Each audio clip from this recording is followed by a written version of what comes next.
Good evening.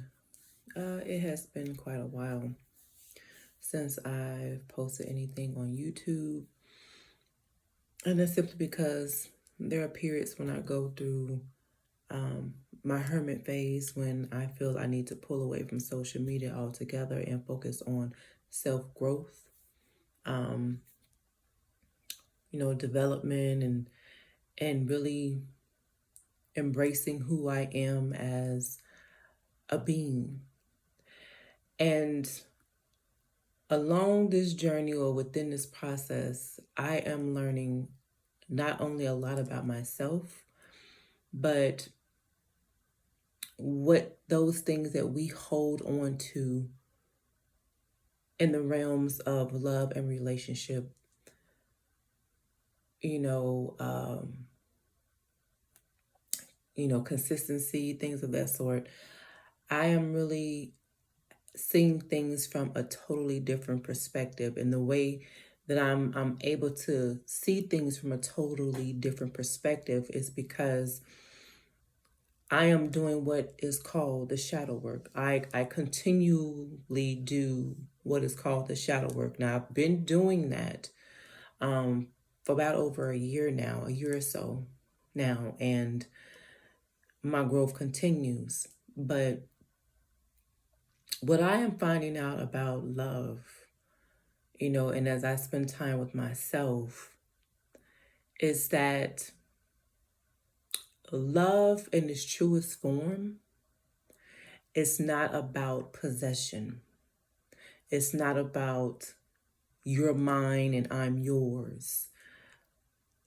Love does not claim ownership of anyone because you can't, because that's not allowing a person to be free. But love in its truest form is consciousness. It is a state of a person being whole within themselves. It's when a person comes to a realization, or they die to self, or they die to the false belief that they need to feel accepted by someone else in order to feel love. They need to be validated. They need to feel needed by another in order to feel loved. That is a false narrative. That produces a person to be dependent on another for their happiness. And true happiness cannot be found externally. You can only find happiness within yourself. So when you come to understand what love truly is, then you begin to let go of the reins of trying to hold on to people. And what is really taking place when we so-called claim that we love another, or when we feel ourselves drawn to a person, or we feel a certain connection with the person, essentially what is taking place is we are recognizing. I did a video that kind of touched on this a little bit.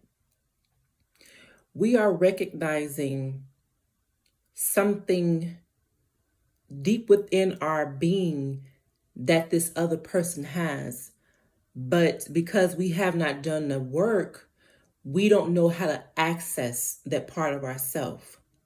So we are living it out through someone else, or what we see in another that we wish to see in ourselves, or that is in ourselves. It's kind of like it's a subconscious thing.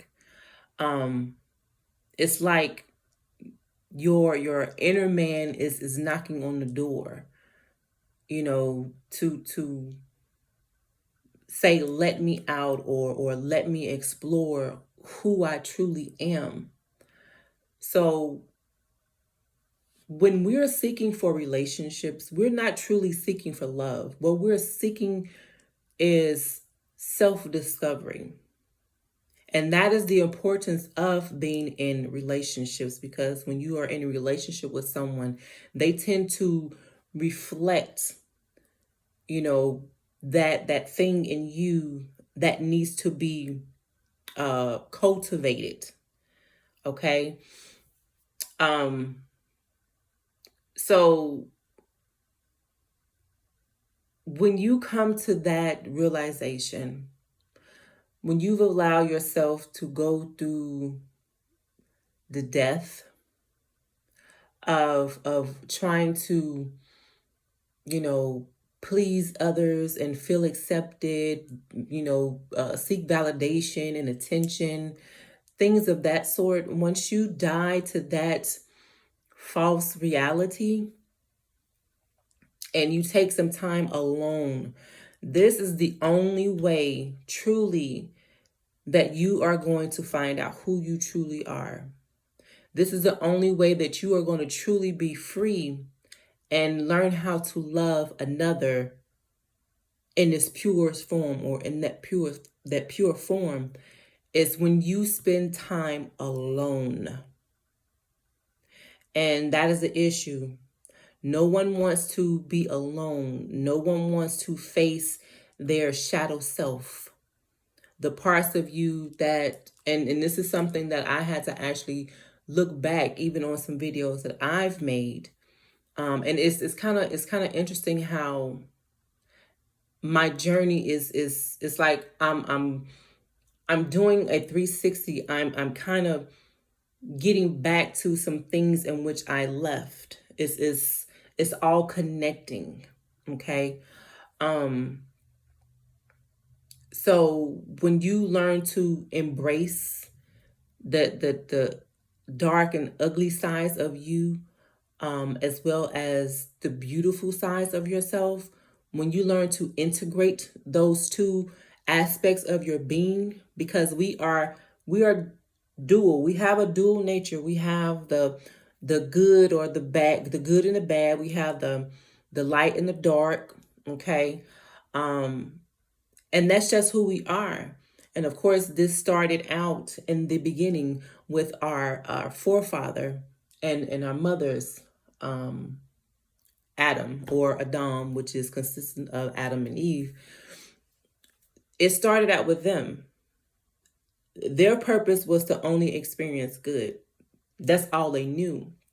But because of their transgression, they were introduced to the other side of a reality, which was evil.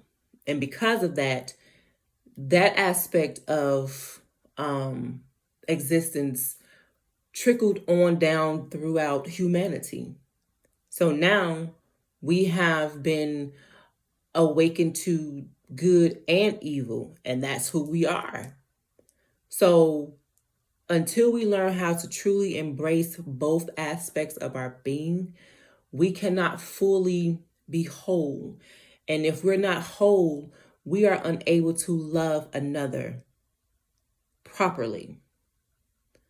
Um, so that's something that I feel that many of us need to do for ourselves. Because when you come to this realization, when you come to this awareness, this awakening, it is truly, truly, truly liberating.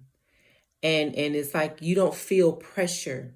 You don't feel the sense to pressure others. You allow people to be who they are without expectations. Because expectations, 9 times out of 10, is going to lead to disappointments. Because you're not allowing people to be who they are. You're not allowing people to be authentic.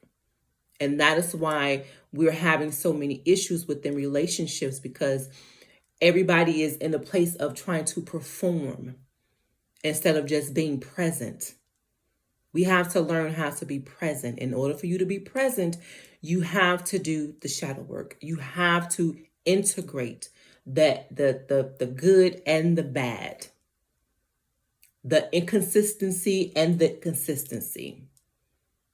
You know, um, the fear and the bravery.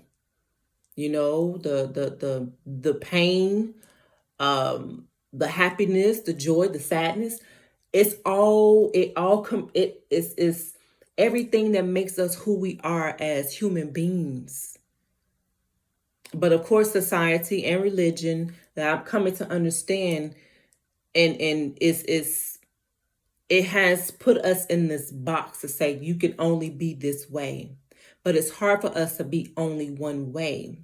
Now you can embrace these you can integrate these two aspects of who we are as human beings, but do it in a healthy sense when it comes to the the um the dark side of us. You don't get out of control with it. You do it with a sense of control. You have to have self-control. Okay. Even in the Bible, Yeshua said, it's okay to be angry, but sin. Don't sin. Be angry, but sin not. Like if you're angry, so angry with someone to the point that you want to kill them, that right there is uncontrolled anger.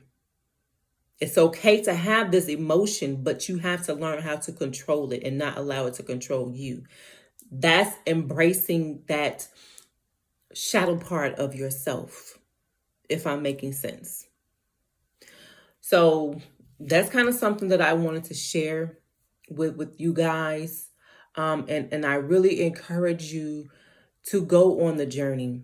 Don't get into another relationship until you've done the inner work, because you get into a relationship with someone broken, then without doing any type of work at all, you're just going to leave a trail of destruction, emotional destruction for yourself and that other person. So if we really want to get this thing back on a level plane, we have to take accountability, do the work, and take time to ourselves. That is imperative. Extremely imperative. So this is going to conclude this video until the next one. In the meantime, peace.